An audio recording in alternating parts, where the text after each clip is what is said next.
that's hurricane season then. Mm-hmm. And what year did you arrive here? 71. Huh. Mm-hmm. Okay. Um, what was the day that you left like for you? Um, I think I was very excited. In retrospect, it should have been a lot sadder than it was. My dad was widowed by then. I think my mom had been alive. And I'm sure it was a lot tough. It was very tough on him, but he didn't show it. And, in hindsight, when you think back, it must have been devastating. But we did it. We decided to come, and that was it. Why did you decide to come here? My sister, my sister Margaret, that lives in Stamford, she had been over here. She had always wanted to come to America. That's all she ever wanted to do was come to America, and she did. She came as an au pair. And fortunately, she came to a wonderful family that she's still very close with. And it was just after my mom died. Her youngest, well, no, her middle son was only 3 months old, and my mom died unexpectedly. She got sick and died very quickly. And my sister couldn't come home. She actually passed away Christmas night, in her sleep Christmas night. My sister couldn't come home at that time because her passport wasn't up to date because she got married. And her British passport had elapsed, and she didn't want to leave her baby. So she came that August after she got everything organized, and she just kept saying, come over, come over. And she just got us at the right moment. So when she went back home or came back home, we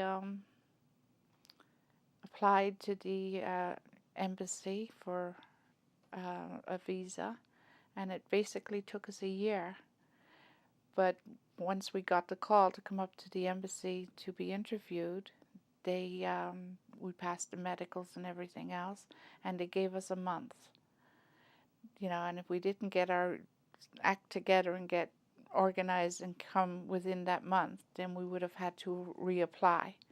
So I had to sell my house and my furniture and pack my boxes and make arrangements for travel in a month. And organize small children and 2 children, yeah. wow. Yeah, my daughter was 7 and my son was 5 at the time.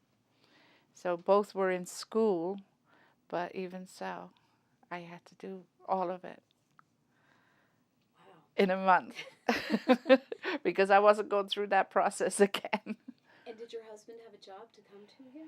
Uh, no, he didn't technically have a job, but he's a carpenter. And my brother-in-law knew the um, guy who was basically the head of the local carpentry union in Stamford. So when he came, he went down immediately, and he basically only got odd jobs. The first few years was very tough because he was always laid off before Christmas. I didn't get job again until way after Christmas, because the winter it's tough. But we struggled, we survived. What a leap of faith. I know. We're so nuts. I wouldn't do it now. I wouldn't do it now. I don't know how I did it, but we did it. Yeah. Wow. What kinds of possessions did you bring with you? You said you wanted to bring. We had 2 big, what they call tea boxes, those plywood tea boxes. They're about that depth and square. And basically, if I knew what it was going to be like, I would have brought a heck of a lot more. But we basically just bought bedding and anything I could fit in those boxes, which wasn't that much. And I had one chest, like a sea chest. But it was just our clothes. I didn't bring any of my cooking utensils already. I thought I was coming with a whole lot of money. Because we sold our house and we sold our furniture. We didn't even have enough for a down payment on a house. And like I said, I would have brought a lot more because when we did manage to get a house, I stayed with my sister We came in September and we bought our house we moved in the 1st of July. And we had basically nothing. We had to get everything. So, and I wasn't working at the time because we only had one car and I didn't know how to drive. And my husband, he took the car every day, and plus my children were still young. So I think it was 7 years before I went out to work. So. And when you did go out to work, what did you choose to do?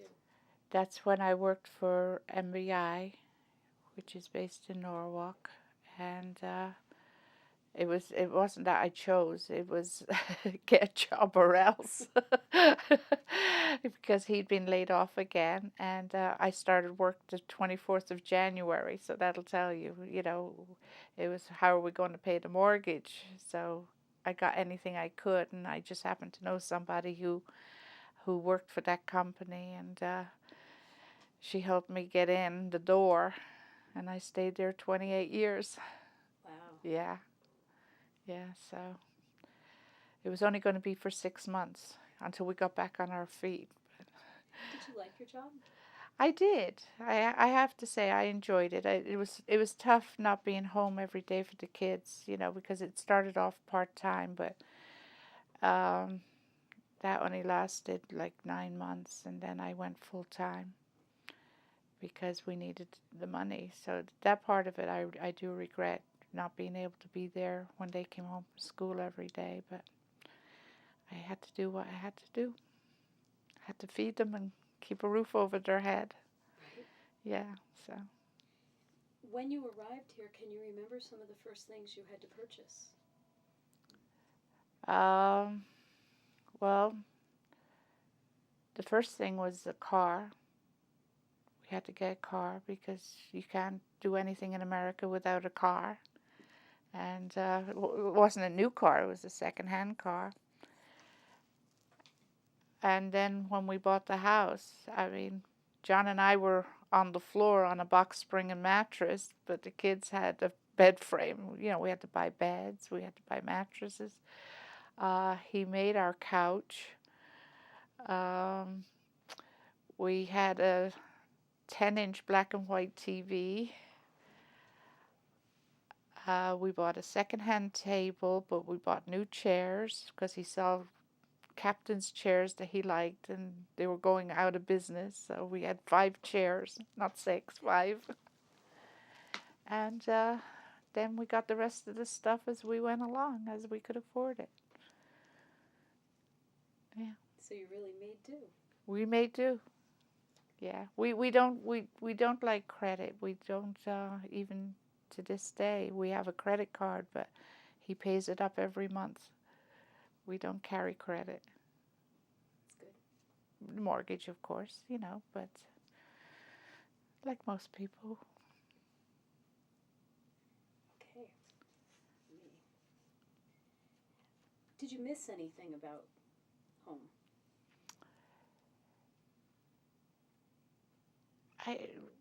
I missed my friends. It was very hard because even, I lived with my sister for, 9 months? Whatever, from September to July. But I didn't make friends. I had my sister and I got to meet her friends. And then when I moved up to Fairfield, she was still in Stamford. So I knew nobody.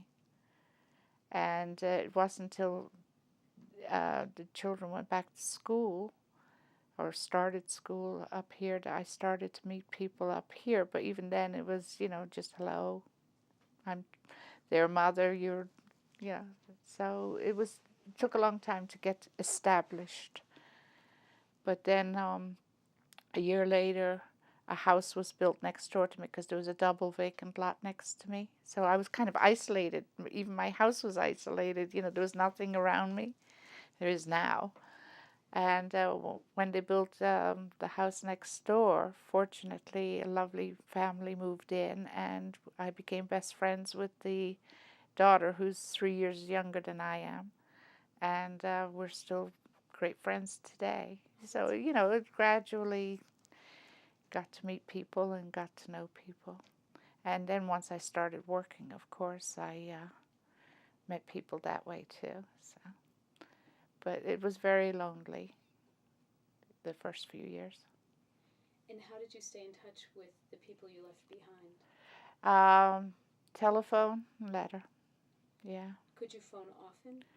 I could, but it was very expensive to phone home. The bills were. It wasn't like today where it's cheap. It was expensive to call, and but we called my dad and my mother-in-law, father-in-law. He was still alive then. He's passed away since then. Did your dad ever come out to visit you? Yes, he did, and we got to fulfill one of his childhood dreams of seeing Niagara Falls. So we were able to take him to Niagara Falls. Yeah, he came twice, I think. Twice or three times before he passed away. Nice. Yeah. Because he did eventually remarry, and his wife came with him. Yeah. Now, you've mentioned your children. I didn't ask you about them. Can you tell me a little bit about your children? Okay, I have a daughter and a son. My daughter's the oldest. She has 3 children, and the oldest one is married, and I have a beautiful great-grandson, and I have a grandson, a great-grandson, a grandson, and 2 granddaughters. So, and my daughter now lives in Ohio. She's remarried, and she lives in Ohio. So she used to live next door to me with my grandchildren, and now she lives in Ohio. So it's tough. And my son lives in Darien, and he's never been married. So I'm waiting for that to happen so I can have another grandchild. We want a little Graham running around. And can I ask their names? Yes, my grandchildren? Well, your daughter, your Well, son. my daughter's name is Tracy. We named her Tracy for herself and Elizabeth Mary for both grandmothers. And my son, his name is Stephen for himself, and Edward and Cronin, because there's no boys to carry on the Cronin. So we gave him Cronin as a kind of a name. Yeah, and my grandchildren are Angela, who's the oldest, and she's married, and her husband is John, Jon, John. And my great-grandson's name is Aubin, Aubin. That's an interesting name. It is. I don't know where they got it from. As far as I know, it's not Irish. And my grandson Robert, he's 14, but already he's as tall as I am. I think he's even taller. And my youngest granddaughter's name is Jillian, and she's going to rule the world one day. Go, Jillian. Oh, go Jillian. She's beautiful, but she's wonderful. She's really lovely. They're all lovely. Yeah. Do you go out to Ohio to see them? Yeah, so we've been a couple of times, but they mostly come back. They're coming home. My great-grandson's getting baptized July 10th, which is my oldest granddaughter's birthday. And they're coming home again for that. And we were there for Memorial Day. And she basically comes home for the holidays. It's a 9-hour trip in the car, so none of us like doing it that much. But she moves, so it's up to her to come home. Okay. When you came here, you were talking about your friends. Did you find friends from Ireland or England here, or did you meet mostly people who were American? Mostly American. Mostly American. Yeah. Yeah, even though I belong to the Gaelic American Club, I really haven't met many people. That's one of the reasons I took the door job, so I would get to meet and know more of the members, because basically we used to just come down and have dinner, and that was it. We didn't mingle, you know. Before my friend moved up to Maine, we'd come down on a Friday and have dinner, and then go to a movie or something. But I didn't get to meet other members, so I'm making the effort. When did you join the club? I don't remember. I was trying to think of that because I knew you were going to ask me that. But it's been a few years. Yeah, definitely a few years. So I know Elaine's been gone 2, 3 now, and it was, I would say 5, 6, maybe 7. Might even be 10. I don't remember. I'm terrible with dates. I don't hang on to things like that. I don't. Okay. Did you ever want to go back home to live? I think she's trying to get somebody's attention. Did I ever want to go back to Ireland to live? Or to, you know? Yes, I would love to have, probably not to live permanently, but I'd love to have a home in Ireland that I could go and spend time. When I was training, in one of the training sessions, one of the classes I did to be, after I was a realtor, we had to have a goal, and we actually had to get a picture of our goal and put it in a sleeve and hang it on our keychain. And mine was the view of like the sea and the cliffs in Ireland. And when he asked me what it was, I said it's the view from my window of my vacation home. I didn't get my goal, but it's still there. So if I ever sell a multi-million-dollar home, maybe I'll get one. Good luck. Thank you. I'll need it.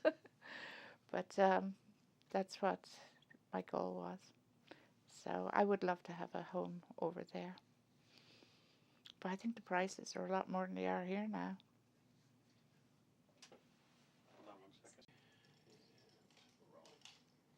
And we did talk about, you know, your work life, but when you were doing the Danbury Mint, we didn't talk about your life as a realtor. So, you know, and it just came up in terms of your goal. Yes. Would you like to tell me about it? Well, I haven't really been doing it that long. I started off after I got my license trying to do it part-time, but that was much too difficult. So last December,